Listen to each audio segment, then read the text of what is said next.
आप देख रहे हैं श्री हरि कृपा आश्रम चैनल। संस्थापक स्वामी श्री हरि चैतन्य पुरी जी महाराज।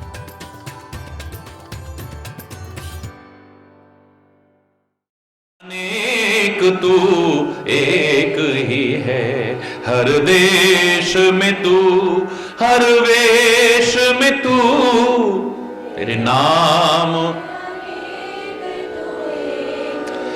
चींटी से भी अणु परमाणु बना, हर जीव जगत का रूप लिया। चींटी से भी अणु परमाणु बना, हर जीव जगत का रूप लिया। कहीं पर्वत वृक्ष विशाल बना, सौंदर्य तेरा तू एक ही है। कहीं पर्वत वृक्ष विशाल बना, सौंदर्य तेरा तू एक ही है।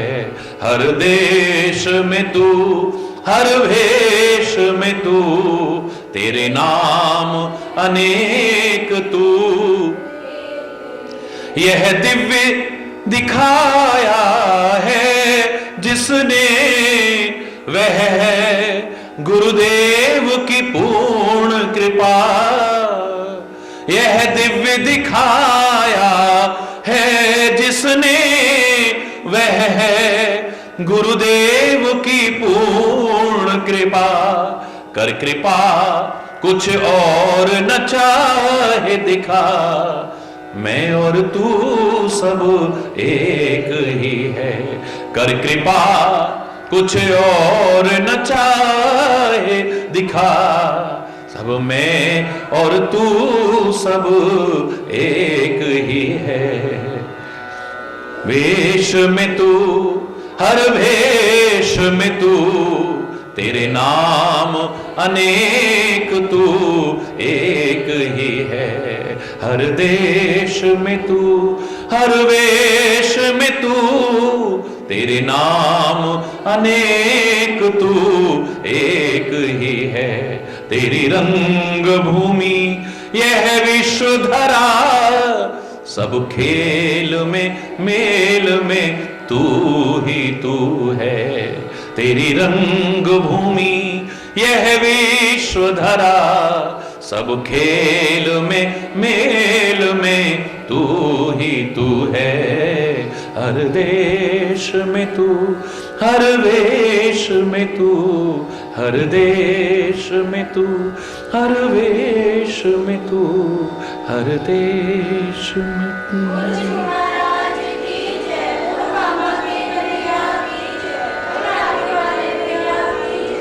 हरि बोल, हरि बोल। बहुत सुंदर सेतु का निर्माण हुआ। प्रतीकात्मक रूप से परमात्मा ने उस सागर को पार करने के लिए सेतु चाहे बनाया हो, लेकिन अपने इस दिव्य लीला के द्वारा ऐसा संदेश दिया है जिसे जीवन में हम अपना लें, निसंदेह सागर ही नहीं भव सागर को पार कर जाएंगे।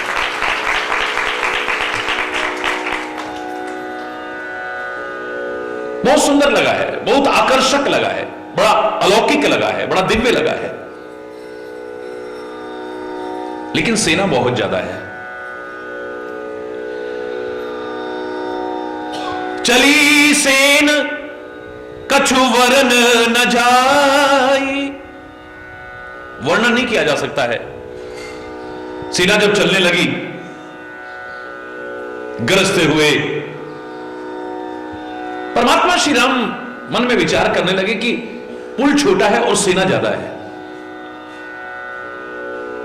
फिर पुल पर कोई बैरिकेडिंग तो है नहीं, इतनी भीड़ में धक्के मुक्के में अगर कोई गिर गया तो सागर में डूब करके उसके प्राण न चले जाएं। बड़े हिंसक जीव भी रहते हैं इस सागर में। धर्म के काम में कुछ अप्रियता नहीं आनी चाहिए। ये संदेश देते हुए परमात्मा श्री राम ने क्या किया, पहले तो एक बड़ी सुंदर भाव, एक माता पिता की जो ममता, वात्सल्य, करुणा है, उसको दिखाते हुए स्वयं सेतु पर चढ़ गए। सेतु ठीक है कि नहीं, मेरे बच्चों के चलने लायक है कि नहीं। दूसरा, वहां पर खड़े होने का क्या भाव था, कुछ ऐसा करना है कि सेना बिना किसी श्रम के और बिना किसी दुर्घटना के एक साथ सागर को पार कर जाए। क्या हो सकता है? परमात्मा श्री राम जानते हैं कि जब मेरी दृष्टि जाएगी ना चारों ओर, मेरे रूप का जादू जब चलेगा ना, तो समुद्र के ये जलचर है ना, ये जीव हैं, ये भी सारे के सारे मुग्ध होकर के मुझको देखने लग जाएंगे। जब ये एकटक मुझे देखेंगे, इतने विशाल विशाल भीमकाय जीव बिल्कुल सुदबुद होकर के जब मुझे देखेंगे ना, इनको होश नहीं रहेगा। जब तब इशारा करूंगा, कुछ पुल पर चलेंगे, कुछ उन जीवों के ऊपर चल चल करके भवसागर से सागर से पार हो जाएंगे सारे के सारे। परमात्मा के रूप का जादू ही ऐसा है। हरि बोल। जादू का तात्पर्य वही नहीं होता जो आप वो इस तरह का वो करते हो, हाथ की सफाई करके दिखाते हो। किसी का रूप का जादू चल जाता है, किसी की वाणी का जादू चल जाता है, और सबसे बड़ा जादू तो प्रेम का जादू है, जिसके आगे सब हरि बोल रहा है।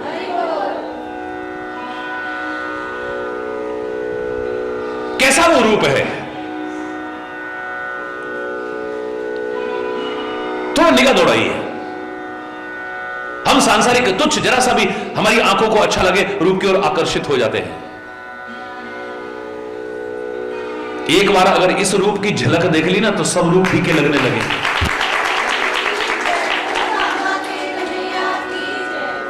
कैसा रूप है? मैंने आपसे कहा था, हमारे महापुरुष कहते हैं कि एक एक विषय के अधीन, इंद्रियों के एक एक विषय के अधीन लोग अपने जीवन से हाथ धो बैठते हैं।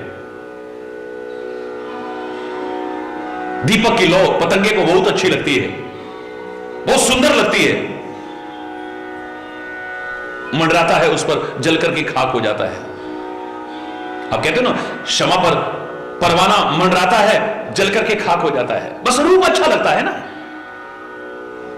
दीपक की वो लौ इतनी प्यारी लगती है, पतंगे को मंडराते हुए जल करके खाक हो जाता है। नेत्र का विषय रूप की तरफ आकर्षित होकर के पतंगा अपनी जान से हाथ धो बैठता है। गंध की तरफ आकर्षित होकर के भौरा अपने प्राणों से हाथ धो बैठता है। कमल की खुशबू बहुत अच्छी लगती है उसे। लकड़ी में छेद करने की सामर्थ्य है उस भौरे के अंदर, लेकिन शाम होते ही जब कमल की पंखुड़ियां बंद होती हैं और वो गंध इतनी अच्छी लगती है तो वहां हटने को मन नहीं करता, उसी में कैद हो जाता है। लकड़ी में छेद करने की सामर्थ्य है, लेकिन कमल की कोमल पंखुड़ियों को नहीं काटता है, उसी में अपने प्राणों से हाथ धो बैठता है। स्वाद की तरफ आकर्षित होकर के मछली अपने प्राणों से हाथ धो बैठती है। वो कांटे में नहीं फंसती है, कांटे में जो उसके लिए स्वाद लगा हुआ है उसको खाने के चक्कर में आगे आती है, प्राणों से हाथ धो बैठती है। इस जीव के विषय स्वाद की तरफ आकर्षित होकर के प्राणों से हाथ धो बैठती है। शब्द की तरफ आकर्षित होकर के हिरण अपने प्राणों से हाथ धो बैठते थे। पुराने जमाने में कहते हैं हिरण को जब शिकारी मारने जाते थे, इतिहास कहता है कि खाली धनुष बाण लेकर के नहीं जाते थे, अस्त्र शस्त्र लेकर के नहीं जाते, साथ में वीणा लेकर के जाते थे। हिरण को वीणा का स्वर बहुत अच्छा लगता है। जब वीणा का स्वर सुनाई देता था, हिरण वहीं खड़ा का खड़ा रह जाता था। इतनी कूद फांद करने वाला, इतनी भागदौड़ करने वाला हिरण शांत होकर के बैठ जाता था। बस मौका देखते ही शिकारी उसे मार देता था। स्पर्श सुख के लिए लालायित रहता हुआ हाथी अपने प्राणों से हाथ धो बैठता है। हाथियों को पकड़ने वाले और मारने वाले क्या करते थे? गड्ढे खोदते थे, उसके ऊपर पेड़ पौधे डाल देते थे, पत्ते इत्यादि डाल देते थे और नकली हथनी खड़ी कर देते थे। स्पर्श सुख का अनुभव करने के लिए हाथी आता था, गड्ढे में गिर जाता था। हमारे महापुरुष कहते हैं एक एक विषय के अधीन इन जीवों की ये दुर्दशा हुई। ऐ मानव तू तो पांचों के अधीन है, तेरा पता नहीं क्या होने वाला है। तू जरा कोई रूप देखता है उसकी तरफ आकर्षित हो जाता है, जरा कोई अच्छा शब्द सुनता है उसकी तरफ आकर्षित हो जाता है, जरा अच्छी कोई खुशबू लगी उसकी तरफ आकर्षित हो जाता है, जरा कोई स्वाद अच्छा लगा उसकी तरफ आकर्षित। तेरा शरीर स्पर्श सुख के लिए लालित रहता है। पांचों विषयों के अधीन तेरी क्या दुर्दशा होगी, कभी सोचा है? मैं नहीं कह रहा कि आंखें फोड़ लो बिल्व मंगल की तरह और सूरदास बन जाओ, बिल्कुल नहीं। मैं नहीं कह रहा कि कर्ण घंट की तरह कान में घंटे लटका लो, वो ओम नमः शिवाय के अलावा कुछ और सुनाई देता था, घंटा बजाता था, कान में कोई और शब्द जाए नहीं। कानन दूसरो नाम सुनो नहीं, एक ही रंग रंगे मेरो डोरो, धोखे वो दूसरो नाम कढ़े, रसना मुख बांध हलाहल बोरो, ठाकुर चित्त की वृत्ति है हम कैसे हूं टेक तजय नहीं भोरो, मेरी बाबरी वो अखियां जर जाएं जो सामरो छोड़ निहार ही गोरो।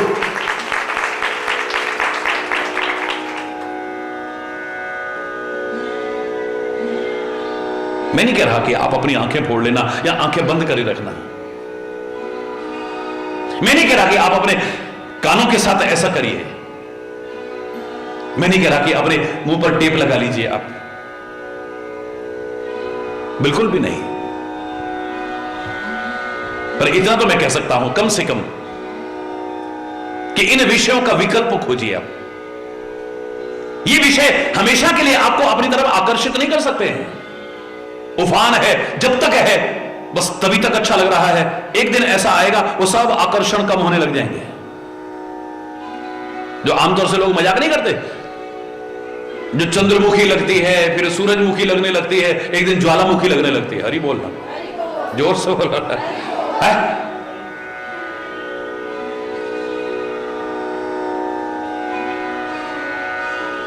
ये आकर्षण ज्यादा दिन नहीं रहेंगे और तुम्हारी आंखें एक रूप पर हमेशा के लिए टिक के रह पाएंगी, कोई गारंटी नहीं है।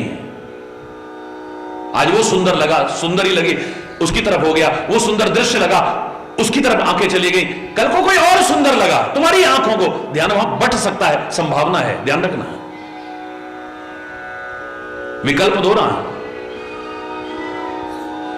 सदगुरु का और परमात्मा का रूप जिसकी आंखों में बस गया उसे कोई रूप अच्छा लग ही नहीं सकता है। बस गया तो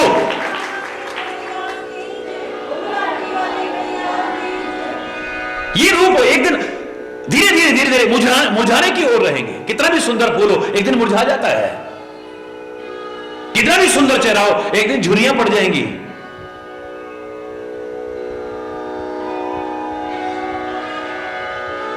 आंखों पर चश्मा लग जाएगा, कानों से सुनना कम हो जाएगा। वो बड़ी सुंदर दंतावली जो मुस्कुराते और हंसते हुए अच्छी लगती थी, सारा पिंजरा खाली कर जाएगा, नकली लग जाएंगे। हरी बोलना, जोर से बोल रहा है। ये आकर्षण हमेशा रहने वाले नहीं है और हमेशा तुम्हें बांध करके रखने वाले मेरा चैलेंज है, नहीं रख सकते आपको। पर जिन आंखिन सो तब रूप लख्यो, इन आंखिन सो अब पेखिए क्या। ये गोरे चिट्टे सुंदर सुंदर आकर्षक भी शायद हमेशा के लिए ना बांध पाए, पर मेरा काला कलूटा कहलाने वाला है नहीं, काला कलूटा कहलाने वाला वो बांके बिहारी, मेरा वृंदावन बिहारी दुनिया की नजरों में एक बार बसा, दीवाना कर दिया है उसने। तुम गोरे होते तो फिर क्या होता मोहन, तेरी सांवरी मूरत ने घायल कर डाला है। हरी बोलना। अगर तू गोरा होता तो पता नहीं क्या करता फिर। हरी बोलना। एक बार जिन आंखों में ये रूप बस गया, दुनिया का कोई रूप आकर्षित नहीं कर सकता है।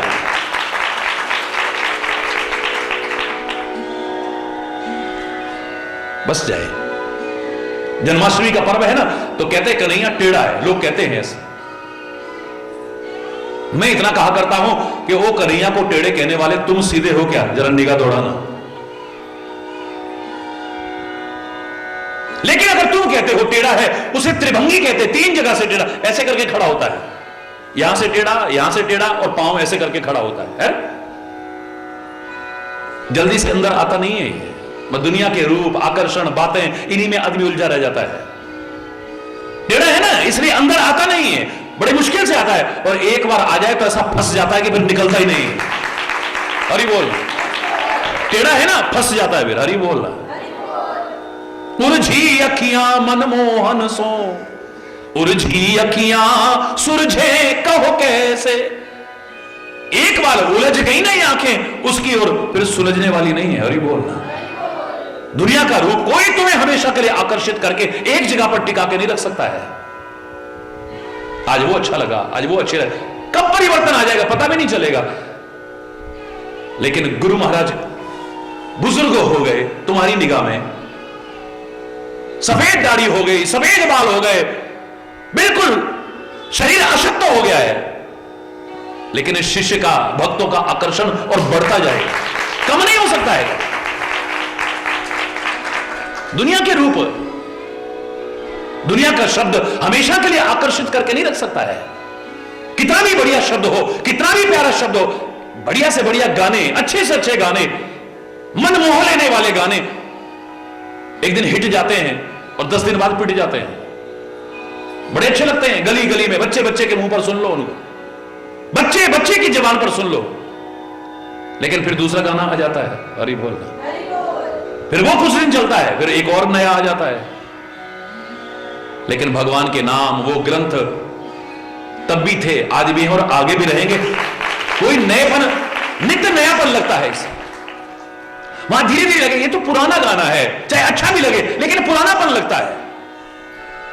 लेकिन यहां रोज नयापन लगता है, नयापन। गानों का दीवाना, किसी गाने का दीवाना जिंदगी भर एक गाने पर टिक के नहीं रह सकता है, लेकिन राम नाम का दीवाना खाली राम शब्द पर जिंदगी निकाल सकता है। कृष्ण का दीवाना कृष्ण के नाम पर जिंदगी निकाल सकता है। वाहेगुरु का दीवाना वाहेगुरु नाम पर जिंदगी निकाल सकता है। खुदा के नाम पर जिंदगी निकाल सकता है। करीब बोलना। एक उपन्यास कितना भी अच्छा हो, कितने दिन आपको अच्छा लगेगा, एक बार पढ़ोगे, 2 बार पढ़ोगे, 10 बार पढ़ोगे, 20 बार पढ़ोगे, एक दिन तुम्हारा मन भर जाएगा। कुछ नया चाहिए आपको, नयापन चाहिए, आंखों को रोज नया दृश्य चाहिए, नए लोग चाहिए। जिंदगी भर के लिए कहां चल रहे हो पापा घूमने? नैनीताल। पिछली बार भी तो नैनीताल गए थे, अब क्या कहीं नई जगह चलो ना। और ही बोलना, पिछली बार भी तो वहीं गए थे। कितना भी सुंदर दृश्य हो, बार बार बार बार बार बार 2 बार जाने को मन करे, 3 बार करेगा, फिर मन करेगा कि नई जगह चलते हैं इस बार। हरि बोलना। लेकिन किसी देव स्थान पर, गुरु स्थान पर आपका मन रम गया ना, जिंदगी भर वहां के चक्कर काटोगे, जिंदगी भर चक्कर काटोगे, सारी जिंदगी वहां पर है। या तीर्थराज विमल कुंड की परिक्रमा हजारों साल से लोग लगा रहे हैं, आज भी लगा रहे हैं, आगे भी लगाते रहेंगे, हट ही नहीं सकता है मन। गोवर्धन की परिक्रमा तब भी लगाते थे, आज भी लगा रहे हैं, आगे भी लगाएंगे। लेकिन कितना भी सुंदर दृश्य हो, हमेशा के लिए हमारी आंखों को बांध के नहीं रख पाएगा। कितना भी सुंदर शब्द हो, हमारे कानों को हमेशा के लिए नहीं बांध पाएगा। कितनी भी सुंदर गंध हो, हमारी नासिका को हमेशा के लिए नहीं बांध सकती है। आज ये डीओ अच्छा लग रहा है, ये एक और नया आ गया है, और पिछले वाले का पता ही नहीं। हाँ, कभी हम भी यूज करते थे इस वाले को। अरे बोलना, तुम नहीं बंद के रह सकते हो, नहीं बंद के रह सकते हो, चैलेंज है मेरा।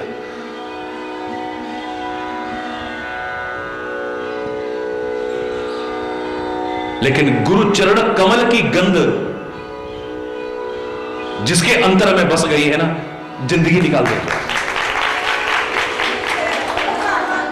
भौरा बन करके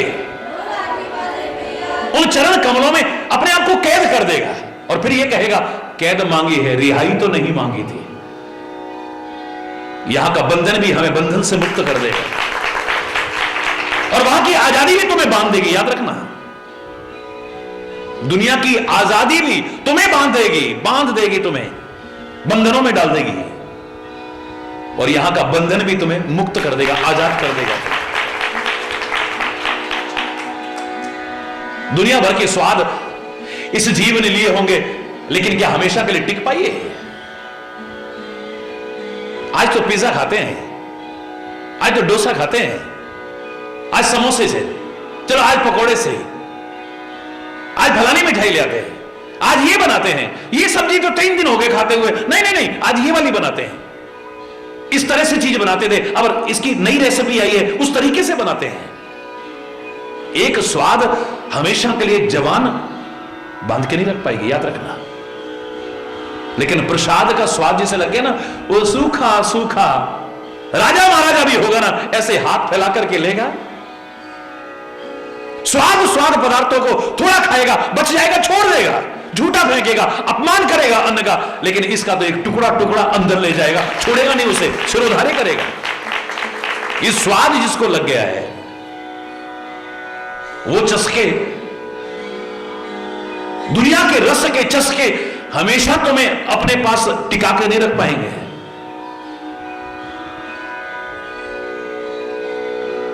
वहां प्रभु के प्रसाद को देखते ही टूट पड़ेंगे लोग। हरि बोल रहा, दुनिया को बांटने वाला, दुनिया को देने वाला एक टुकड़े के लिए तरस जाएगा। महाराज जी की थाली में से हमको भी दो ना, कैसे मैं देखता हूं लोग पागलों की तरह टूट पड़ते हैं। ये प्रसाद का स्वाद जिसे लग जाता है ना, सब स्वाद फीके लग जाते हैं, 56 भोग भी फीके लगते हैं, और रूखा सूखा टुकड़ा एक। ये दुनिया की स्पर्श सुख हमेशा तुम्हें अपने पास टिका के रख पाएंगे? बिल्कुल नहीं। किसी के छूते ही बड़ा अच्छा लगता था, आज वो छूता है तो गुस्सा आता है। एक दिन आ जाता है उसका छूना अच्छा नहीं लगता है हमें। लेकिन महापुरुषों का स्पर्श अगर न मिले तो अधूरापन सा लगता है। अगर इन विषयों से आप न बच पाओ तो विकल्प दो ना इन्हें। देखो, आंखों से रूप देखो, दुनिया का नहीं, दुनिया बनाने वाले का देखो, है? या उसकी राह बताने वाले को देखो। शब्द सुनो, मैं नहीं कह रहा बहरे हो जाओ। परमात्मा आपको बहुत अच्छा सुनने वाला बनाए, बहुत अच्छा सुनने वाला बनाए। लेकिन गंदे, अश्लील, फूहड़ गीत नहीं, राष्ट्रभक्ति और प्रभु भक्ति के गीत सुनकर के देखो, संतों महापुरुषों की वाणी को सुन के देखो, जिंदगी संवर जाएगी, तुम्हारी जिंदगी संवर जाएगी।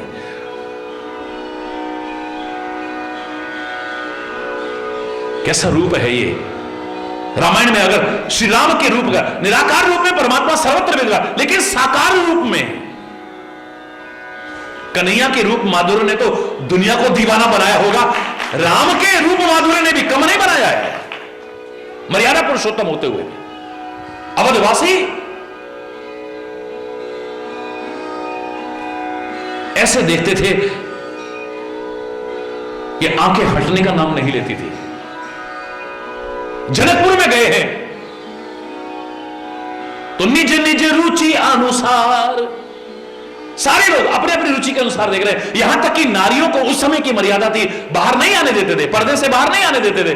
तो युवती भवन झरोखन लागी, भवनों के जो झरोखे होते हैं ना, उन झरोकों में से दिख रही है। काश ये हमें पति रूप में मिले होते, काश ये औलाद के रूप में हमारे, काश ये हमारे पिता होते, हम इनकी औलाद बनते। हा, कितना सुंदर रूप है, कितना सुंदर रूप है। निज निज रुचि अनुसार, सब अपनी अपनी रुचि के अनुसार देख रही है। छोटे छोटे बच्चे हैं, रामायण में कहते हैं जब श्री राम जा रहे हैं धनुष यज्ञ भूमि की ओर, सबको पीछे छोड़ दिया, छोटे छोटे बच्चों ने पकड़ लिया भगवान को, और ऐसे हाथ कर रहे हैं पीछे से, हाथ छोटे छोटे हैं लेकिन पीछे से ऐसे पकड़ रहे हैं। कोई इधर से पकड़ता है, कोई इधर से पकड़ रहा है, काहे के लिए? बहाना बना रहे हैं। देखो राम जी, वो जो है ना, वहां पर राजा जनक बैठेंगे, वहां पर गुरु लोग बैठेंगे, आचार्य लोग बैठेंगे, वहां पर जो राजा लोग आएंगे ना यज्ञ, इसमें धनुष यज्ञ में, वो सारे बैठेंगे, और वहां पर प्रजाजन बैठेंगी, वहां पर नारियां बैठेंगी, वहां पर ब्राह्मण लोग बैठेंगे। ये सारा बैठने का जानबूझकर एक आता है, तू वो पकड़ लेता है, वो दिखा रहा है, फिर वो दिखा रहा है। एहि मिस सब से सुप्रेम बस परस मनोहर गात। इसी बहाने कम से कम परमात्मा के उस मनोहर शरीर को छूने की कोशिश कर रहे हैं, क्योंकि परमात्मा का शरीर वो नहीं है जैसा हमारा और आपका है। जन्म कर्म च में दिव्यम स्वयं परमात्मा अपनी प्रशंसा नहीं करेंगे, लेकिन इसके बारे में बता रहे हैं मेरा कर्म भी दिव्य है, मेरा जन्म भी दिव्य है, और चिदानंद में देह तुम्हारी, शरीर भी चिदानंद देह, ऐसी नहीं है। कौन उसके रूप माधुर्य के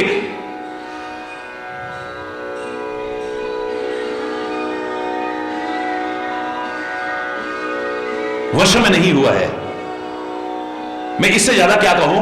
जब भगवान श्री राम का विवाह होने लगा ना, रामायण में कहते हैं, मैं अपनी तरफ से नहीं कह रहा हूं, तो सारे के सारे जनकपुर में चर्चा चली, ऐसा तो कोई सुंदर हो ही नहीं सकता। सब बोले नहीं, देखो भगवान विष्णु तो सुंदर है ना। अरे 5, 6, 7, 8 उंगली हो जाए वो गंदा लगता है, 4, 4 हाथ वाला तुमको अच्छा लगता होगा, हमें तो अच्छा नहीं लगता भैया। वो 4, 4 हाथ वाला हमें नहीं अच्छा लगता। महिलाएं चर्चा कर रही हैं आपस में, अरे देखो ना भोले बाबा को कितने सुंदर हैं, कितने प्यारे प्यारे, कर्पूर गौरम, इतने गोरे हैं, और फिर खाली गोरे नहीं, कर्पूर गौरम, कपूर की तरह सुवासित देह है, करुणावतारम संसार सारम भुजगेंद्रहारम सदा वसंतम हृदयारविंदे भवम भवानी सहितम नमामि। दूसरी औरत कहती है शंकर तेरे को अच्छे लगते होंगे भैया, 5-5 मुंह वाला, 3-3 आंख वाला, नरमुंडों की माला धारण करने वाला, नागों को लपेटने वाला, तेरा घर वाला बन जाएगा, डर के मारे भाग जाएगी बस। सुंदर है, ये को सुंदर है कोई?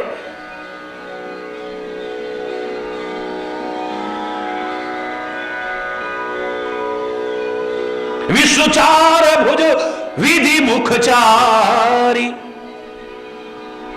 अरे कहां विष्णु कहां से सुंदर? 4-4 हाथ वाला। ब्रह्मा को अगर कहें कि सारी सृष्टि को पैदा करने वाला है, उसने सुंदर सृष्टि बनाई है, तो वो बहुत सुंदर होगा। 4-4 मुंह वाला, हरि बोलना। ये स्त्रियों की चर्चा चल रही है आपस में, नारियों की चर्चा चल रही है।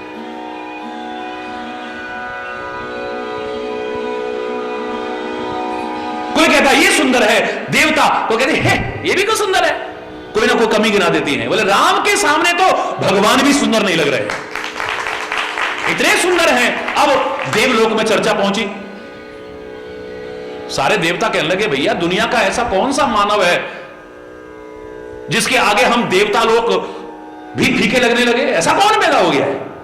जब देवलोक में चर्चा पहुंची कि वहां पर तो ऐसी ऐसी चर्चा चल रही है, क्या ब्रह्मा सुंदर हो सकता है, क्या विष्णु सुंदर हो सकता है, क्या शंकर सुंदर हो सकता है, क्या इंद्र सुंदर हो सकता है, क्या फलाना कामदेव भी क्या सुंदर हो सकता है? कोई नहीं, इनके सामने कोई सुंदर नहीं है। उसकी सुंदरता के आगे सब फीके पड़ रहे हैं।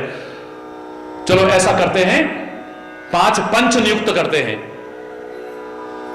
पंचायत बनाते हैं, और पंचायत बना करके 5 पंच हैं, एक एक करके सब जाओ और देख करके आओ और आकर के निर्णय बताओ क्या सचमुच वो हमसे भी सुंदर है? एक राजकुमार हम देवताओं से सुंदर हो सकता है, भगवान से भी सुंदर हो सकता है? जाओ देख करके आओ। सब बोले भोले बाबा हम सब में गोरे चिट्टे आप ही हो, ऐसा करो पहले आप ही चले जाओ। हरि बोल,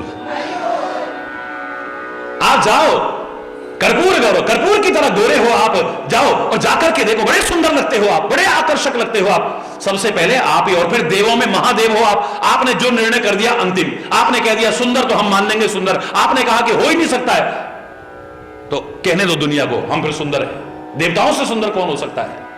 तो सबसे पहले देवों में देव महादेव को भेज देते हैं। मैं नहीं कह रहा, रामायण के शब्द कह रहे हैं, सुनिए।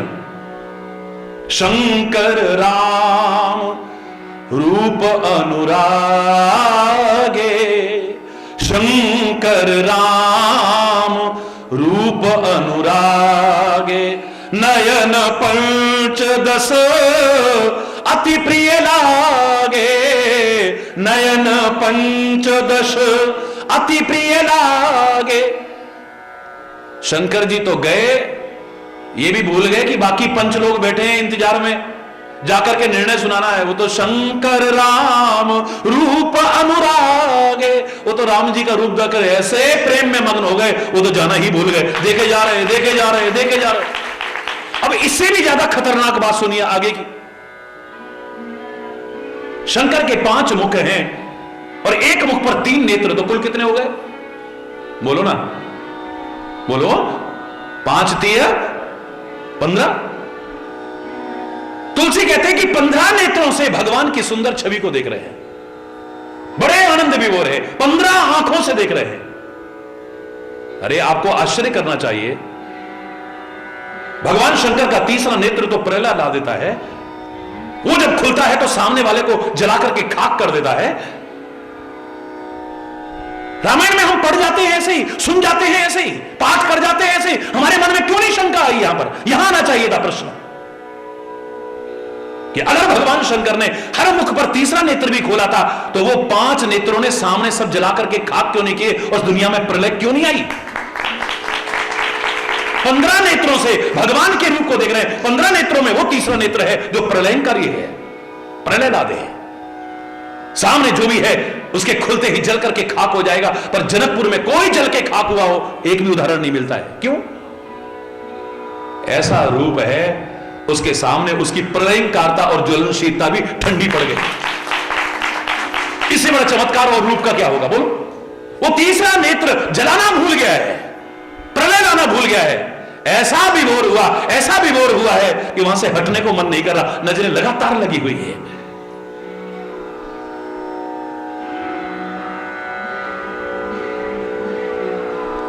बहुत देर हो गई, भोले बाबा वापिस ही नहीं आए।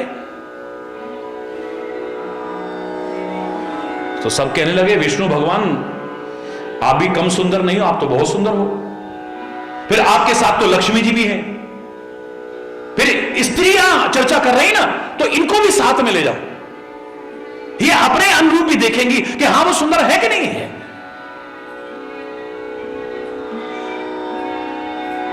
आप भी जाओ और साथ में लक्ष्मी जी को लेकर के जाओ। भाई स्त्रियां कैसे को रही, देवताओं से कोई सुंदर है, एक राजकुमार सुंदर है, किस तरह से कह रही हैं? आप दोनों निर्णय करके आओ, जाओ। हरि हित सहित राम जब जो है, रमा समेत रमापति मोहे। हरि बोलना, ये मैं नहीं कह रहा, रामायण के शब्द है। हरि हित सहित,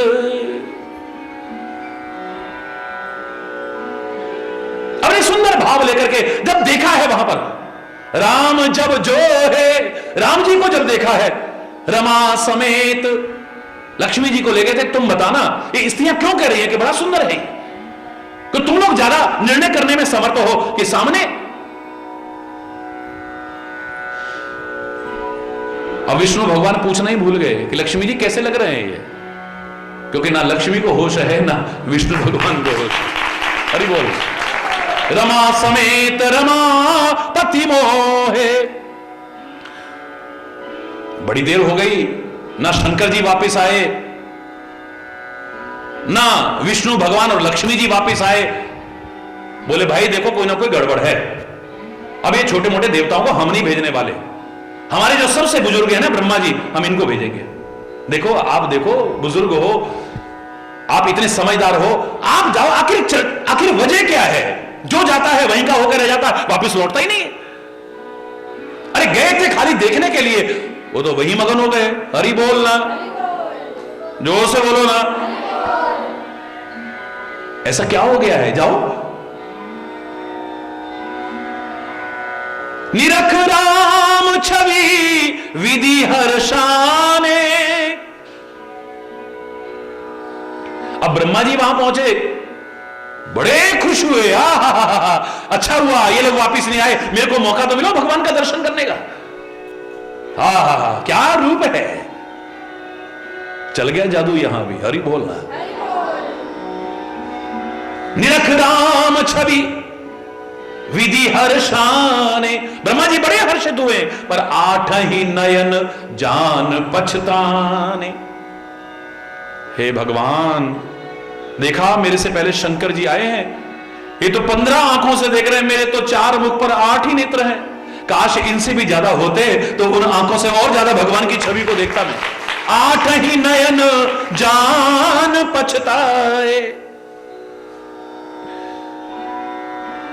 भाई क्या हो गया? कुछ अनिष्ट तो नहीं हो गया है? कुछ गड़बड़ तो नहीं हो गई है? शंकर जी गए, वो वापिस नहीं आए, विष्णु भगवान गए, लक्ष्मी जी गए, वो वापिस नहीं आई है। अब ब्रह्मा जी इतने बुजुर्ग हैं, उनको भेजा कि कम से कम आप ढंग से देखो जाकर के क्या हो गया है। अब वो भी वापस नहीं आए, लगता है कुछ गड़बड़ तो नहीं हो गई है। ऐसा करते हैं, अब देवताओं के सेनापति को भेजते हैं। कौन है सेनापति? स्वामी कार्तिकेय। बोले कहीं गड़बड़ तो नहीं है और कुछ? ये तो मन में आया नहीं कि इतने सुंदर होंगे कि लोग वहीं पर मगन हो जाएंगे, उनकी छवि देख करके मगन हो जाएंगे। कुछ गड़बड़ तो नहीं हो गई है? हे सेनापति, हे स्वामी कार्तिकेय, तुम जाओ, सुसज्जित होकर के जाओ और देखो क्या बात है, ये लोग वापिस क्यों नहीं लौटे हैं। सुरसेन पोर बहुत छाओ। वो गया तो उसके मन में तो बड़ा उत्साह हो रहा है, इतना उत्साह है उसका वर्णन नहीं कर सकते हैं। किस बात का उत्साह है? बोले मेरे पिताजी आए, 5 मुख, 3 नेत्र, 15 नेत्र। हरि बोल। फिर सारी सृष्टि को पैदा करने वाला आया ब्रह्मा, तो कितने नेत्र? 8 नेत्र। हरि बोलना। अब इनको यह पता नहीं, वो जानता है कि तीसरा नेत्र तो देखेगा ही नहीं, क्योंकि वो अगर खुल गया तो प्रलय आ जाएगी, सामने जल करके खाक हो जाएंगे। ये ध्यान ही नहीं गया कि वो भी खुला हुआ है। मेरे पिताजी के 5 मुख हैं, 2 नेत्रों से देखेंगे तो 10 मुख हो गए, 10 नेत्र हो गए। ब्रह्मा जी 4 मुख हैं तो 8 नेत्र हो गए, उनके 8 आंखें, उनके 10 आंखें देखने वाली, और मेरे 6 मुंह हैं 12। अरे इनसे ज्यादा दर्शन करने का आनंद ले रहा हूं। वाह वाह वाह वाह। हे परमात्मा, आज कितना मेरे को लगता था मेरे 6 मुंह हैं, आज लग रहा है भगवान ने कितनी भलाई के लिए बनाया है। 12 नेत्रों से भगवान के दर्शन करने का, इस छवि को देखने का आनंद ले रहा हूं मैं। अब कोई वापस नहीं आया तो रह गए इंद्र भगवान। हरि बोलना। देवताओं के राजा रह गए इंद्र भगवान। कह रहे भैया अब कोई आ ही नहीं रहा तो चलो देख के तो आऊं क्या हो रहा है? ना हमारे सेनापति महोदय आए, ना भगवान शंकर आए, ना ब्रह्मा जी आए, ना विष्णु भगवान वापस आए। आखिर हो क्या रहा है? मैं चलता हूं। जैसे ही इंद्र भगवान वहां पहुंचे, बोले राम ही चितव सुरेश सुजाना, राम ही चितव सुरेश सुजाना, गौतम शाप परम हित माना, गौतम शाप परम हित माना। गौतम ऋषि के प्रति मन में बड़ी दुर्भावना थी। यद्यपि कर्म अपने गलत थे, गलतियां अपनी थी, लेकिन गौतम ऋषि ने शाप दे दिया था, जाओ जिस गोपनीय अंग की तरफ तुम इतने बड़े पद पर होकर के, निर्लज्ज होकर के जा रहे हो, वो तुम्हारे शरीर पर 1000 नेत्र हो जाएं, 1000 योन, वो गोपनीय अंग तुम्हारे मुख पर 1000 हो जाएं। इंद्र की ये हालत हो गई थी, चेहरा छुपाता हुआ भागता था, तालाब में कमल के पत्तों के पीछे दुबकता था। तरी बोलना। आज मौका मिला है, सबके सामने एक शर्म आती थी, 1000 वो गोपनीय अंग। जब इसने क्षमा याचना की थी तो गौतम ऋषि ने कहा था, ये जो 1000 तुम्हारे मुख पर वो अंग हैं, जैसे ही परमात्मा श्री राम को दूल्हे रूप में तुम देखोगे ना, वो सब नेत्रों में परिवर्तित हो जाएंगे। पर जैसे ही वहां पर पहुंचा है, जैसे ही वहां पहुंचा, हरि बोल, इतना उत्साह होने लगा। आज कह रहा है गौतम ऋषि, मैं आपका एहसान कभी चुका नहीं सकता हूं। मैं कभी कहता था कि मुझे कहीं मुंह दिखाने लायक नहीं छोड़ा है आपने, ऐसा शाप दिया मुझे। तभी मैं बार बार कहा करता हूं कि महापुरुषों का शाप भी मंगलकारी होगा और दुष्टों का वरदान भी आपके जीवन का कल्याण नहीं करेगा, याद रखना। इसलिए सज्जनों का साथ करना, महापुरुषों का साथ करना, वो कभी देंगे नहीं, लेकिन हमारे कर्मों से कभी गुस्से में आकर के शाप भी देंगे ना, क्षमा याचना करना, गिड़गिड़ाना, चरणों में गिर पड़ना, उस शाप से मुक्ति का उपाय भी वही बताएंगे।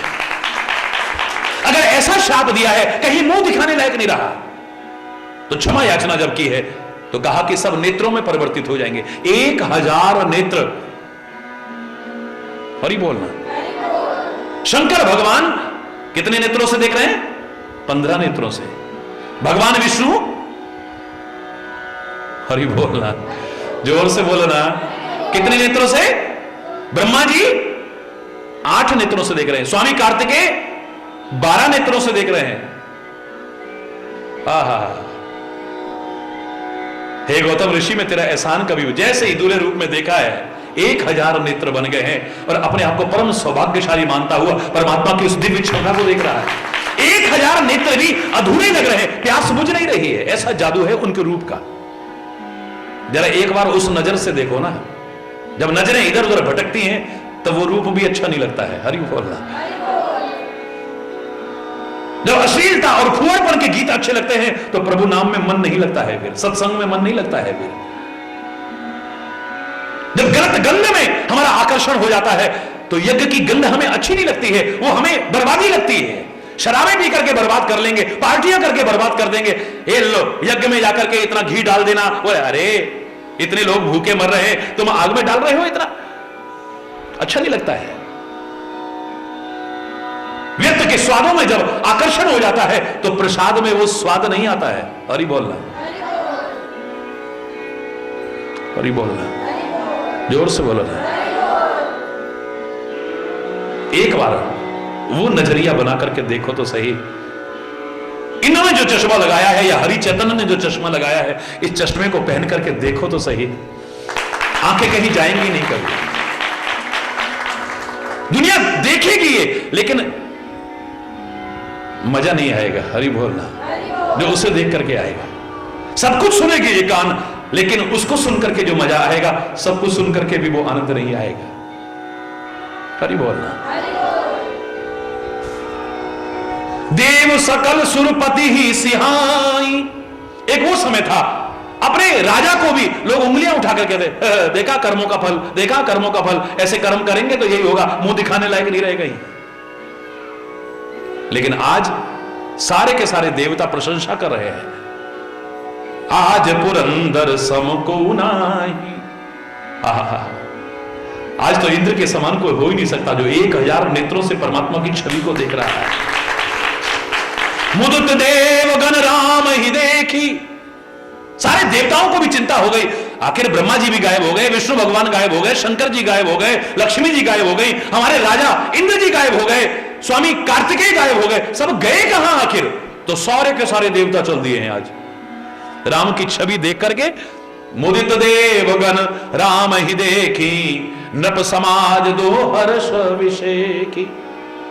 सबको प्रसन्नता मिल रही है, ऐसा है वो रूप। सबको मोह लेता है जो, ऐसा है वो रूप। यहां तक कि शंकर के उस तीसरे प्रलयंकारी नेत्र की प्रलयंकारता समाप्त कर दे, उसकी ज्वलनशीलता को समाप्त कर दे, ऐसा है उसका रूप है। अरे औरों की बात छोड़ो, आप बागहु सन्मुख गए न खाई, रामायण कह रही है। जब वन यात्रा में श्री राम जा रहे हैं ना, तो बाघ आ जाते हैं, शेर आ जाते हैं, वो भी नहीं खाते उनको। अरे उनके दास हरि चैतन्य को नहीं खाया, 60-70 बार मिल गया, उसकी हिम्मत नहीं हुई जरा, वो भी दुम दबा करके और सिर झुका करके गया, तो राम के साथ क्या हुआ होगा सोच है। हजारों लोगों ने जिन दृश्यों को अपनी आंखों से देखा है महाराज जी के साथ, बाघहु सन्मुख गए न खाई। बाघ भी सामने आता है, वो भी, जबकि वो तो हिंसक जीव है, वो क्या जानता है कौन परमात्मा है, कौन देवी देवता है, कौन संत महापुरुष? जानवर है वो, उसको क्या पता है। लेकिन राम के रूप का जादू उस पर चल गया है। फिर आगे लिखते हैं, जब मार्ग में चल रहे, नंगे पैर चल रहे थे श्री राम, नंगे पैर, अचानक पैर के नीचे, जबकि बचा बचा के चलते हैं, अचानक पैर के नीचे सर्प आ गए, सर्पणी आ गई, बिच्छू आ गए। तजहि विषम विष सापिन बीछी, ये भी रामायण के शब्द है। अचानक पैर के नीचे दब जाए, चाहे बिच्छू हो या सांप हो, और सांप तो सांप से भी ज्यादा खतरनाक सर्पणी होती है, सांपिन बीछी। तो सर्पणी और बिच्छू भी उनके पैर के नीचे आ गए, लेकिन वो भी विष का परित्याग कर देते हैं। लेकिन जब रूप की चर्चा आई है तो उनकी रूप का जादू किस किस पर चला है, रामायण के चंद प्रसंगों को छू के देख रहे हैं खाली। वो सर्पणी और बिच्छू भी अपने विषम विष का परित्याग कर देते हैं, उनका स्पर्श पा करके और उनकी सुंदर छटा को देख करके ऐसा जादू चल जाता है। अरे मानवों पर ही नहीं, पशु पक्षियों पर ही नहीं, और ही बोलना, राक्षसों पर भी जादू चला है। शूर्पणखा को कुरूप कर दिया है। यद्यपि लक्ष्मण नाक और कान न भी काटता तो भी जो गलत आचरण करते हैं उनकी नाक वैसी कट जाती है, चाहे वो महिला हो या पुरुष हो। जब आदमी गलत कर्म करता है क्या कहते हैं, अब एक नाक कटवा ली तूने। कोई आवश्यक नहीं है कि लक्ष्मण चाकू लेकर के या कटार लेकर के नाक काटेगा तभी नाक कटेगी। जब हम गलत आचरण करते हैं तो नाक कटी हुई कहलाई जाती है, ना भी कटे तो भी कटी कहलाती है। शूर्पणखा भागी हुई गई अपने भाइयों के पास में। कौन थे बताओ? खरदूषण। खरदूषण के पास जाकर के विलाप किया है, बहुत कुछ कहा है। बड़े गुस्से में तमतमाते हुए खरदूषण सेना को लेकर के जाते हैं। जब सेना को लेकर के वहां पहुंचे, सामने खड़े थे राम। राम को देखते ही पता नहीं क्या हुआ, वहां से तो बड़े आज छोड़ेंगे नहीं, युद्ध भूमि में सुला देंगे उनको, उनकी स्त्री का हरण करके ले आएंगे, ये करेंगे वो कर। वहां तो बड़ा चिल्लाते हुए आ रहे थे, लेकिन जैसे ही सामने आए, हरि बोल, यद्यपि भगनी कीन कुरूपा, वध लायक नहीं पुरुष अनूपा। यद्यपि इन्होंने हमारी बहन को कुरूप किया है, अपराध तो इन्होंने बहुत बड़ा किया है। हम आए थे गुस्से में इनको मारने, लेकिन पता नहीं इन्हें मारने को मन ही नहीं कर रहा है। ऐसे अनुभव पुरुष हैं। रूप का जादू चल गया। हरि बोलना, जोर से बोलो ना। परमात्मा श्री राम खुद जादू चलाना चाहे और ना चले, ऐसा कैसे हो सकता है? वो ही ना चाहे तो फिर हरि बोल, जोर से बोलो ना। है वही ना चाहे तो अलग बात है, वो चाहे। अब परमात्मा श्री राम आज स्वयं चाह रहे हैं, इतनी बड़ी सेना को एक साथ कैसे पार करूं? अगर भगदड़ मच गई तो कोई दुर्घटना ना हो जाए। धर्म के कार्य में हिंसा होना अच्छी बात नहीं है। आज तो धर्म के नाम पर लोग हिंसा फैला रहे हैं, आतंकवाद फैला रहे हैं। हरि बोल। मुझसे लोग पूछते हैं, महाराज जी फलाने धर्म के लोगों ने, फलाने मजहब के लोगों ने ऐसा किया, उन्होंने ऐसा किया। अरे इनका कोई धर्म ईमान नहीं होता है, मजहब नहीं सिखाता आपस में वैर रखना। कोई मजहब, कोई धर्म, कोई संप्रदाय तुम्हें हिंसा नहीं सिखा सकता है। ऐसे लोगों का जो हिंसा फैलाते हैं, आतंक फैलाते हैं, ना उनका कोई धर्म है, ना उनका कोई ईमान है, वो तो शैतान है, हैवान है। जितने कठोर शब्दों में आलोचना की जाए उतनी कम है। ना वो हिंदू है, ना मुसलमान है, ना उनका कोई धर्म है, ना कोई ईमान है। वो तो शैतान है, हैवान है, जो किसी के दर्द को नहीं पहचानते हैं, निर्दोषों का रक्त बहाते हैं। कुछ अप्रिय घटना ना हो जाए, कुछ अनहोनी ना हो जाए, परमात्मा श्री राम जाकर के खड़े हो गए हैं। क्योंकि जब मैं खड़ा होऊंगा तो सब जलजील मुझे देखने आएंगे। जलजीव जितने भी हैं, वो विशाल भीम का जीव भी मुझे देखने के लिए आएंगे। और जब मैं उन्हें देखूंगा, कृपा की दृष्टि से देखूंगा, वो सब एकटक मेरी तरफ देखेंगे। उन्हें अपने देह की सुदूद भी नहीं रहेगी। मैं इशारा कर दूंगा और सब उन पर चढ़ चढ़ करके भी पार हो जाएंगे। वो हिंसक जीव जिन्हें देख करके डर लगता है, वो भी हिंसा नहीं कर पाएंगे। हरि बोल। ऐसा है वो रूप का जादू। परमात्मा श्री राम जब जाकर के खड़े हुए, देखन कहूं प्रभु करुणा कंदा, प्रगट भय सब जलचर वृंदा। परमात्मा श्री राम को जो करुणा के मूल है, करुणा की जड़ है, जो करुणा के कंद है, जो उनको देखने के लिए सारे जलचर एक साथ प्रकट हो गए। सागर में कहीं पानी देख ही नहीं रहा है। मकर नक्र नाना झकव्याला, सतयोजन तन परम विशाला। 100 योजन का सागर है और 100 योजन के जीव प्रकट हो गए। हरि बोल, जोर से बोलो। रह क्या गया फिर? ऐसे भयंकर जीव और ऐसे वो एक तिनहि जे खाही, और ऐसे ऐसे जीव उनको भी खाने वाले। इतने भीम काय, इतने विशाल शरीर वालों को भी खाने वाले जीव प्रकट हो गए। एकन के डरते भी डराई। और वो जो 100 योजन के जीवों को खाने वाले थे ना, ऐसे जीव प्रकट हुए, उनसे वो भी डर रहे। हरि बोल। प्रभु ही विलो कहीं तरही नटारे।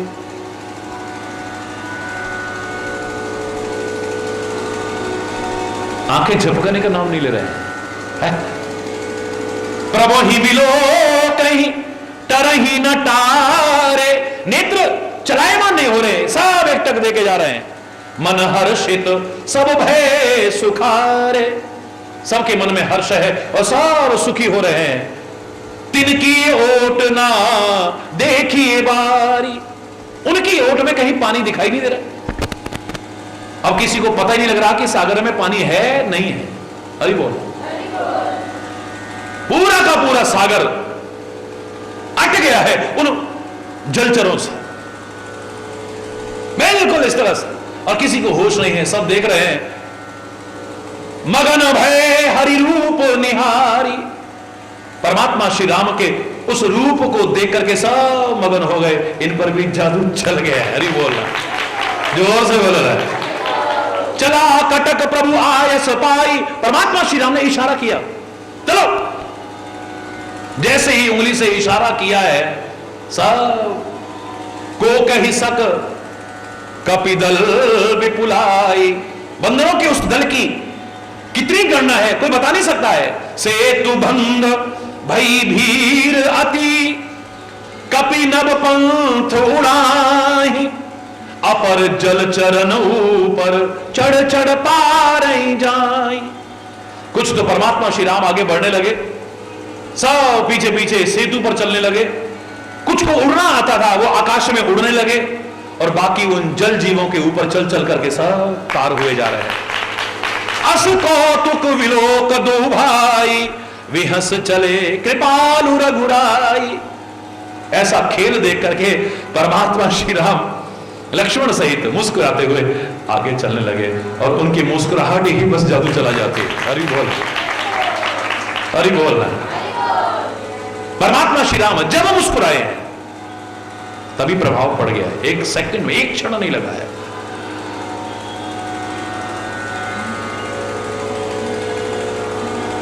ऐसे रूप को छोड़ करके जिसको और रूप अच्छे लगे, मैं तो कहूंगा सौभाग्य होते हुए दुर्भाग्यशाली ही हो सकता है। मजा तब है, इन आंखों से चाहे देखना सब कुछ बढ़े, पर ये आंखें देखने को लालायित बस तेरे को हो और किसी को नहीं। मीरा की तरह ये आंखें कह उठे, कागा सब तन खाइयो, चाहे चुन चुन खाइयो मांस, दो नैना मत खाइयो, हरि दर्शन की आस। अरे हो कहुए, इस शरीर में से चाहे नोच नोच करके सारा मांस खा लेना, पर मेरी दो आंखें छोड़ देना, क्योंकि मुझे हरि दर्शन की आस लगी हुई है। बस वो दर्शन मेरे को हो जाएंगे, ये नेत्र बस तेरे को देखना चाहें और कुछ नहीं।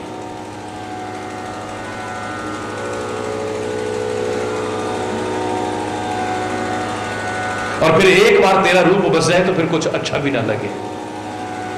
दिल कह उठे ऐसे नहीं हम चाहने वाले, आज तुम्हें कल और को चाहें। फेंक दे आंख निकाल के वो जो दूसरी ओर निगाहें मिलाएं। जब लग घट में प्राण रहें, ये नेह का नाता तुम ही से निभाएं। और नहीं कछु चाह हरि, बस आपको चाहें और आपको पाएं, बस और कोई इच्छा नहीं। तू अगर साथ है, फिर कह रहा हूं, तेरा हाथ अगर साथ है, तेरी कृपा अगर साथ है, तेरी चरण शरण अगर है, तेरा स्मरण है, तो इस संसार सागर में हम डूबेंगे नहीं, अवश्य ही पार लग जाए।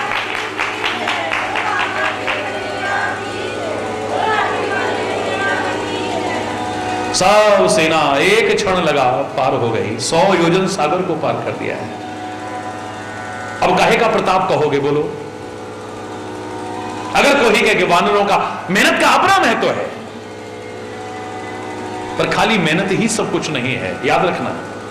बहुत लोग इतनी मेहनत कर रहे हैं लेकिन रोते देखे गए, हमने तो सारी जिंदगी इतनी मेहनत की पर कुछ नहीं मिला है। मेहनत के महत्व को नकारा नहीं जा सकता है। मेहनत करना, श्रम करना बिल्कुल अच्छी बात है, लेकिन अगर बड़ों के आशीर्वाद, परमात्मा की कृपा और सबकी शुभ कामना ये साथ में और जुड़ जाए ना, तो सफलता ही सफलता है जीवन। वानर ला रहे हैं पहाड़ और चट्टान, इसका अपना महत्व है। नल और नील उन महापुरुषों के आशीर्वाद के कारण उन्हें तैरा रहे हैं, बड़ी अच्छी बात है। हनुमान रा और मां लिख करके दोनों को जोड़ रहे हैं, बड़ी अच्छी बात है। लेकिन इन सब करने के बाद भी क्या सारी सेना पार हो पाती? पता नहीं क्या होता भी।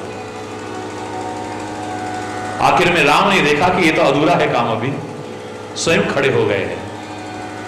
इतना सा पुल नहीं, सारे सागर को पुल बना दिया है। अब जहां नजर जाती है सेतु ही सेतु नजर आ रहा है।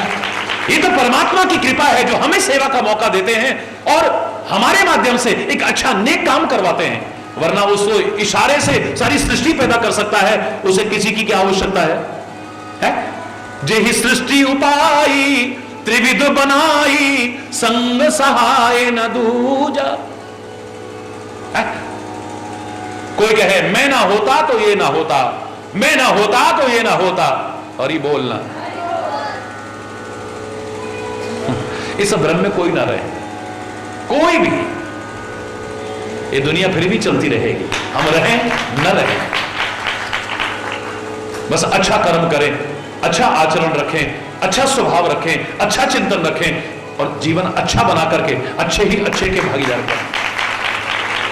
तुम अच्छा देखोगे, अच्छा सोचोगे, अच्छा सुनोगे, अच्छा सूंघोगे, अच्छा बोलोगे, अच्छा खाओगे, अच्छी जगह चल के जाओगे, हाथों से अच्छे कर्म करोगे, हृदय में अच्छी भावनाएं लाओगे, मैं दावे से कह रहा हूं तुम्हारा अच्छा ही अच्छा होगा, बुरा नहीं होगा कभी। और बुरा देखोगे, बुरा सुनोगे, बुरा करोगे, बुरी जगह चल के जाओगे, बुरे लोगों की संगति करोगे, गलत खाओगे, गलत बोलोगे, गलत सोचोगे,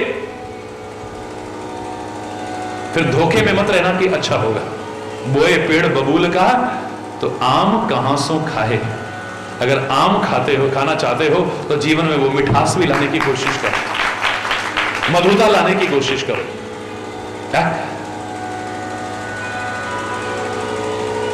वो जो सबसे मधुर है उसको अपना बनाने की सोचो। लाख तूने दुनिया को अपना बनाया, मैं कुछ नहीं कह रहा है इस बारे में, लेकिन जो सचमुच अपना है उससे अगर दूर रहा, सच्चे सुख और आनंद का मार्ग प्रशस्त नहीं कर पाएगा। सबसे जो अपना है वो इतना मधुर है, मधुराष्टक में आप क्या बोलते हैं? मधुराधिपतेर अखिलम मधुरम, मधुराधिपतेर अखिलम मधुरम। मधुरम, मधुर ही मधुर है उसका, उसका सब कुछ, उसका देखना मधुर, उसका बोलना मधुर, उसका चलना मधुर, उसका बात करना मधुर, उसका सब कुछ मधुर ही मधुर है। कुछ भी जीवन में मधुरता आ जाएगी। बस परमात्मा के चरण शरण न छूटे, तेरा हाथ और साथ न छूटे, ये प्रार्थना जरूर करते हैं। और अपना प्रयास करो, बड़ों के आशीर्वाद लो, परमात्मा की कृपा को साथ रखो और सबकी शुभकामना लेके चलो। किसी भी क्षेत्र में आगे चलो, सफलता तुम्हारे कदम चूमेगी। हरि बोल, जोर से बोलो। धर्म की, अधर्म का, प्राणियों में, विश्व का, गौ माता के, भारत माता के, गंगा माता के, संत समाज के, भारत की देवियों के, भक्त समाज के,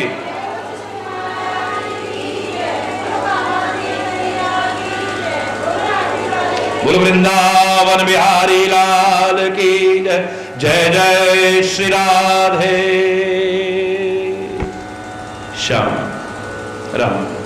हरि बोल, हरि बोल।